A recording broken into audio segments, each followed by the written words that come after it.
All right, want to work on our read aloud elocution since I have a speech impediment?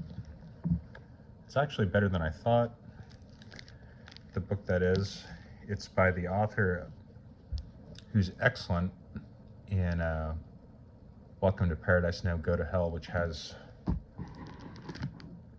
Spencer Sterling and all the characters in there.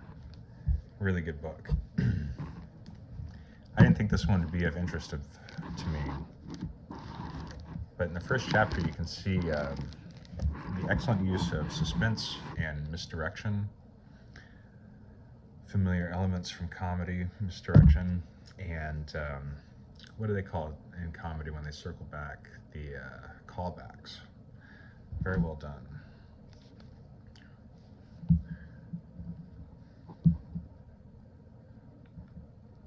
Chaz calls it like he sees it, and in surfing, that's not usually the case. William Finnegan, Pulitzer Prize winning author of Barbarian Days.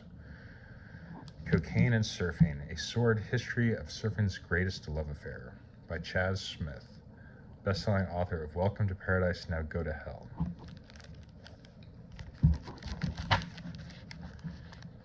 It's no surprise that surfers like to party. This 60s, 70s image bolstered by Tom Wolfe and Big Wednesday. So that must refer to the Pump House Gang, the essay by Tom Wolfe. It's no surprise that surfers like to party. The 60s and 70s image bolstered by Tom Wolfe and Big Wednesday was one of mild outlaws, tanned boys refusing to grow up, spending their days drinking beer and smoking joints on the beach in between mindless hours in the water. But in the 1980s, as surf brands morphed into multi-billion-dollar companies, the derelict, remember Derelict from Zoolander? The derelict portrait began to harm business.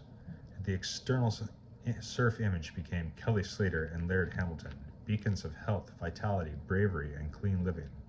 Internally, though, surfing had moved on from booze and weed to its heart's true home, its soul's twin flame. You all catch the Escaping Twin Flame on Netflix. So funny. Cocaine. The rise of cocaine in American popular culture as the choice of rich white elites was matched, then quadrupled within surf culture. The parties got wilder. The nights stretched longer. The stories became more ridiculously unbelievable, and there has been no stopping, no dip in passion. It is a forbidden love, and few, if any, outside the surf world know about this particular rhapsody. Drug use is kept very well hidden, even from insiders, but evidence of its psychosis rears its head from time to time in the form of overdoses, bar fights, surf contests, murders, and cover-ups. Cocaine plus surfing draws back the curtain on a hopped-up, sometimes sexy, sometimes deadly relationship, and uses cocaine as the vehicle to explore and explain the utterly absurd surf industry to outsiders.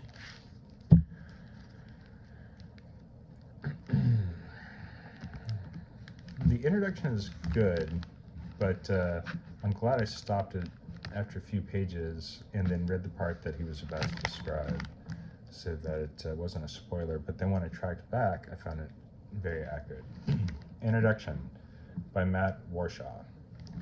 Here are two things to know before diving into Chase Smith's remarkable Cocaine and Surfing, a love story. Drugs are funny. Not always, not often. Drugs are funny, not always, not often, in fact, but often enough. Like any other culturally attuned baby boomer, I learned this from Richard Pryor, which is where Rogan got all this funny stuff, back when Rogan was funny, actually, if you look at the two acts back to back. I learned this from Richard Pryor, who alchemized a raging drug habit into comic gold. Maybe you've heard of the Pryor on Fire episode. After a 5-day freebase bender in 1980, Pryor, hallucinating and hearing voices, poured a bottle of Bacardi 151 over his head, flicked his cigarette lighter, and then ran down the driveway into the street. God himself was a Pryor fan, though, and Richard survived. 18 months later, I was packed into a movie theater for the opening weekend of Pryor's Live on the Sunset Strip, and there he was on screen, earlobes all waxy and scarred, reenacting a conversation between his drug-addled self and a menacingly calm-voiced bass pipe. I won't quote here, quoting prior never works, and while part of me knew the story was horrifying, like everyone else in the theater, I was gasping and weeping and rocking back and forth with laughter. Surfing is pointless. That's the second thing. It is joyful. I totally agree with this. Humbly, though, because there's so much more to explore with it. Surfing is pointless. That's the second thing. It is joyful and gorgeous. Surfing is pointless. That's the second thing. It is joyful and gorgeous and exciting and more. Absolutely in spades. And not pointless in the nihilistic way drugs are pointless, but pointless enough. That was hard for me to accept. At age 9, riding waves became the maypole, hashtag November 1st, of my life. And everything else, school, career, travel, family, friends, love interests, would trail behind me like so many fluttering ribbons. Surfing first, the rest second or third or whatever. I did that for 40 years, for a long time. It felt noble and serious and superior. The superior part I don't relate to. But I do think that to some extent engendering a humble sense of nobility and seriousness is good because it engenders safety and encourages consistency. For a long time, it felt noble and serious and superior. Eventually, I got married and had a son. Demoted surfing to its rightful place below family, friends, career, and came to believe that surfing was simply a way of pleasuring yourself. A beautiful thing to do, healthy and compelling, and of a far higher order of pleasure than what most of us think of when the phrase pleasuring yourself is used. I would argue that surfing is indeed a, quote, most supreme pleasure, as Captain Cook or his ghostwriter put it centuries ago. I would go even further and say that surfing is to the sports world pleasure what Richard Pryor is to comedy. Is that enough? For a totally non-productive act of self-pleasure, isn't it enough that it be a very good type of self-pleasure? Maybe the best of all? Apparently not. We want more. We want significance and weight. Gravitas. Gravitas. Cue Morgan Freeman. And thus a tendency for long-form examination. Oh, this part is so good. And thus a tendency for the long-form examination of surfing and many short-form takes as well to overreach, of course. To burden the sport, just like the last book on motorcycling. They try to burden the sport of motorcycling with their coming-of-age shit. To burden the sport with importance, to pair it thematically with all manner of greater meaning, up to and including enlightenment. That's exactly the problem with that book, Motorcycles I've Loved. You could completely apply this. And thus, a tendency for the long-formed examination of surfing and many short-form takes as well to overreach, to burden the sport with importance, to pair it thematically with all manner of greater meaning, up to and including enlightenment. A filmmaker called me last week to pitch a multi-part documentary series on surfing that would provide viewers with, his words, a holistic examination of the human condition, past, present, and future through the lens of international surf culture. That's like the answering machine on, what's that one with Winona Ryder and Ethan Hawke? Not My So-Called Life. The Generation X one, where he goes, leave your name, number, and a brief justification for the ontological necessity of modern man's existential dilemma. Reality bites. A holistic examination of the human condition, past, present, and future through the lens of international surf culture. I don't speak for all surfers, but my experience, the experience of pretty much everyone I've ever surfed with over the past 50 wonderful wave-filled years, is that we're not doing anything constructive, much less enlightening out there. We are mostly practicing because, wow, this is a hard sport. We are trying to do it right for a few seconds in a row. We unwind a little afterwards if things go well, but just as often we end up frustrated, sometimes horribly so. Not me, but I understand as a young man, because, and I mean seriously, It is a really fuck-off hard sport.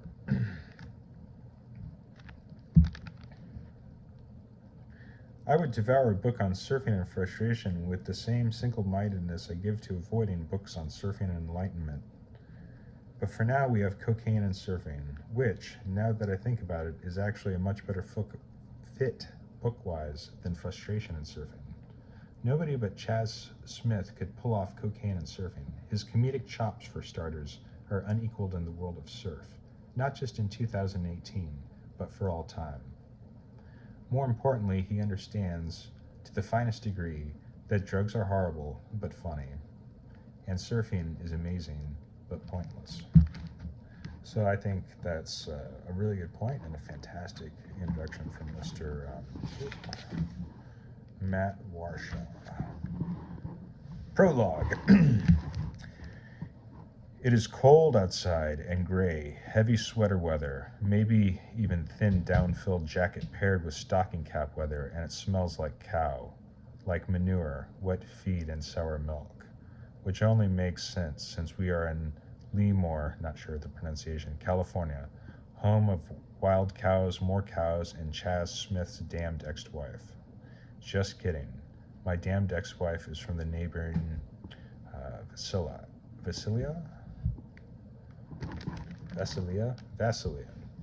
But all of inland California is basically the same thing, and a place I'd sworn I'd never return.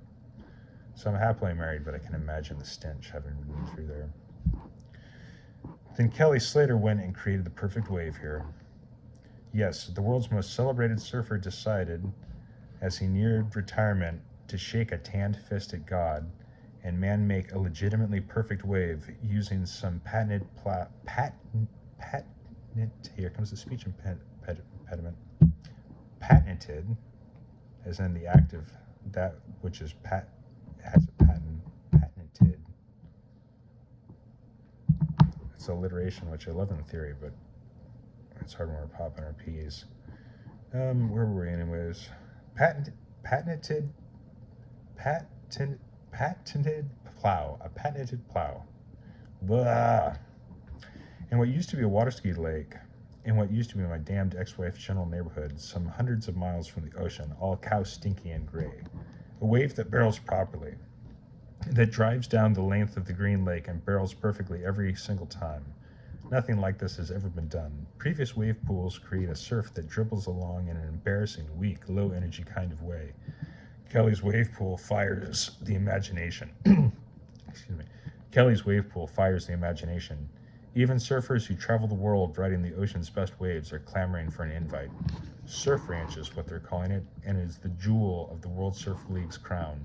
Surfing as a sport has always been hampered by nature, by God. Sometimes waves show up, sometimes they do not. And how is a sporting event supposed to be held in such randomness? The football field doesn't change, and neither does the basketball court.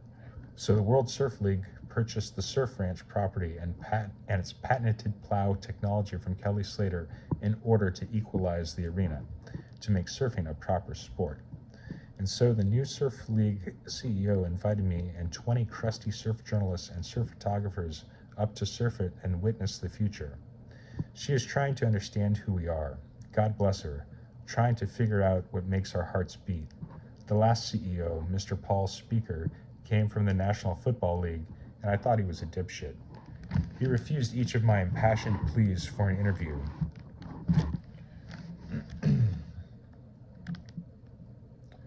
So I made fun of him every day in the surf media until he vacated the position. The new CEO, Sophia Goldschmidt, came from the Women's National Basketball Association and seems to be taking an honest shot at knowing what this is all about.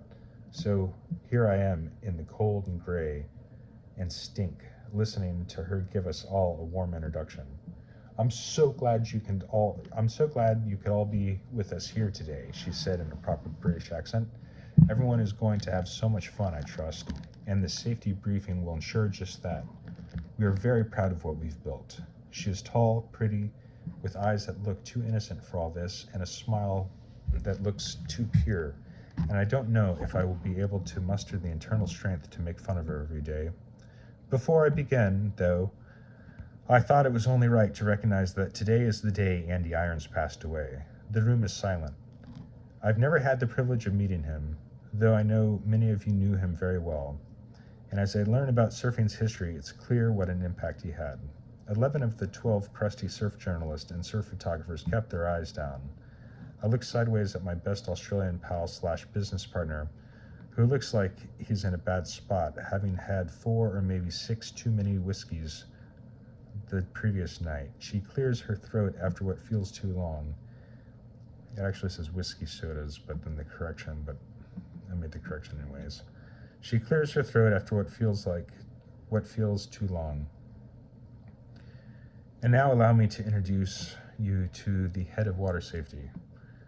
The head of water safety is a handsome man who tells us not to screw around, but I'm thinking about Andy Irons and not the dislocated shoulder I'm going to get in 2 hours by screwing around. That's great, right? Very tight, punchy, smart. It just shows that you can write something with very simple words and get a lot done by just having the economy and the honesty and a quick twist.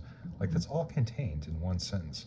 The head of water safety is a handsome man who tells us not to screw around, but I'm thinking about Andy Irons and not the dislocated shoulder I'm going to get in 2 hours by screwing around. Bro, can you write a better sentence? Sure. I mean, at the highest levels, but that's about as good as it gets. That's so good. That's so good. And, any kid could understand it. It's not like high and mighty and sophisticated and anachronistic and anything. The head of water safety is a handsome man who tells us not to screw around. But I'm thinking about Andy Irons and not the dislocated shoulder I'm going to get in 2 hours by screwing around. Andy Irons, the three-time champ from Hawaii, died November 2nd, 2010, alone in a Dallas hotel room. Dallas hotel room? I didn't know that part. From what the county's medical office concluded was cardiac arrest due to severe blockage of a heart artery. So I wonder if that's a cholesterol meat diet thing. And then, of course, this part we knew, and an acute mixed drug ingestion, including Xanax, methadone, and metabolites of cocaine. He was 32 years old. So I always thought it was just like painkillers, which I guess methadone is sort of under that. But this sounds much more like a mix of all different things, where they call it poly something. And also the high-fat diet. No criticism. I always looked better in a bathing suit than me. But yeah, blockage of the heart artery makes me think about tightening up the diet. And also the mixed drug thing is something I didn't know. I thought it was just like, I think Oxycontin or something is what I assumed. And the three-time champ from Hawaii died November 2nd, 2010, alone in a Dallas hotel room, from what the county medical office concluded was cardiac arrest due to a severe blockage of a heart artery and acute mixed drug ingestion, including Xanax, methadone, and metabolites of cocaine. He was 32 years old. The cause of his death surprised no one in this cloistered world.